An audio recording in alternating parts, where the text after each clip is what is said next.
Alors, quelles sont les nouvelles tendances du recrutement pour les candidats en Allemagne? C'est important de les connaître. Alors, ce qui est intéressant de savoir, c'est que la pratique en fait dérivée de l'intelligence artificielle joue un rôle de plus en plus important dans la sélection de candidats en Allemagne également. Autrefois, on a envoyé, il y a encore moins de 10 ans, des candidatures par voie postale. La Bewerbungsmappe, donc le dossier de candidature, il était envoyé par voie postale et avec également photos, avec des certificats de travail et de diplômes. Ce n'est plus le cas. Donc vraiment, l'envoi privilégié de la candidature, c'est par une candidature par email, un email Bewerbung. Donc ça a vraiment un impact sur l'ensemble de la candidature. Alors la première tendance, c'est que le CV devient de plus en plus important lorsqu'on candidate. C'est vraiment l'élément principal sur lequel le recruteur va prendre sa décision en Allemagne. Alors ça veut dire pour le candidat qu'il faut vraiment que son expertise dans le CV soit vraiment bien expliquée pour que le recruteur puisse prendre sa décision. Ça veut dire qu'il est important que le CV ne mentionne pas seulement les différentes étapes en fait de carrière du candidat. Ça veut dire aussi qu'il faut vraiment détailler quelles ont été vos missions et vos expertises. Donc quand vous faites votre CV, quand vous le relisez, il faut vous poser les questions suivantes. Quelles sont les qualifications essentielles actuelles que vous devez vraiment mettre en place dans le CV qui doivent être vraiment visibles? Est-ce qu'il y a des expériences que vous souhaiteriez mettre particulièrement en avant pour atteindre le poste que vous recherchez? Ne pas oublier pour les cadres, est-ce que vous aviez la responsabilité d'un budget ou de management de personnes? Est-ce que vous avez été responsable dans l'exécution, dans le déroulement d'un projet? Donc vraiment passer du temps à réfléchir et mettre en avant ce que vous souhaitez pour atteindre et pour viser le poste. Donc le CV allemand, il peut faire 1 à 2 pages. Éventuellement, pour des cadres qui ont une expérience importante, il peut y avoir une troisième page, également pour les responsables de projet, qui mentionne tous les projets que vous avez réalisés. Deuxième tendance en Allemagne, c'est la disparition progressive de la lettre de motivation. Alors c'est vrai qu'on a beaucoup de candidats qui nous demandent qu'est-ce que je dois mettre dans la motivation, qu'est-ce que je dois mettre en avant. Finalement, on s'aperçoit que la lettre de motivation est de moins en moins prise en compte par les recruteurs. Cependant, il est important quand même d'individualiser sa candidature, ne serait-ce que par un paragraphe que vous envoyez dans l'email avec la candidature, parce que l'entreprise a besoin aussi de certaines explications pour comprendre le pourquoi de vos candidatures et en quoi vos compétences sont intéressantes pour le poste en question.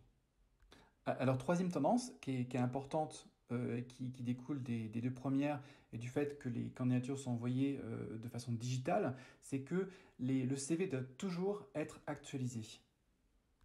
Parce que de plus en plus, eh bien, on peut postuler avec son téléphone, avec son handy, et on peut le faire en un clic. Et donc ça veut dire qu'il faut vraiment que vous ayez toujours votre CV sous la main, même sur votre téléphone, pour en un clic pouvoir postuler, de façon à ne pas avoir à le retravailler de chez vous. Donc c'est vrai que le CV il peut être enregistré au préalable sur le cloud, sur la Dropbox, sur Google Drive, etc. etc. Donc il faut toujours que votre CV et vos certificats soient disponibles aussi de façon électronique.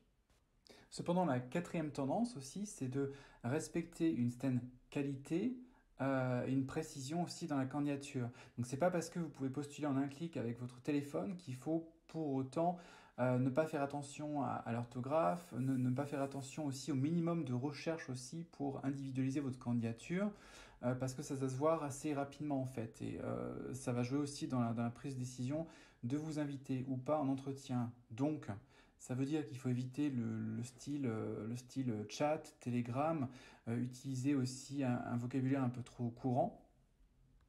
Et puis n'oubliez pas aussi de joindre les fameux certificats quand ils sont disponibles et qui sont exigés par les entreprises allemandes. Alors cinquième et dernière tendance aussi du côté des entreprises et pour les candidats, c'est l'utilisation en fait de formulaires de candidature qui peuvent être un petit peu astreignants. Donc là aussi, voici quelques astuces pour bien remplir ces formulaires de candidature.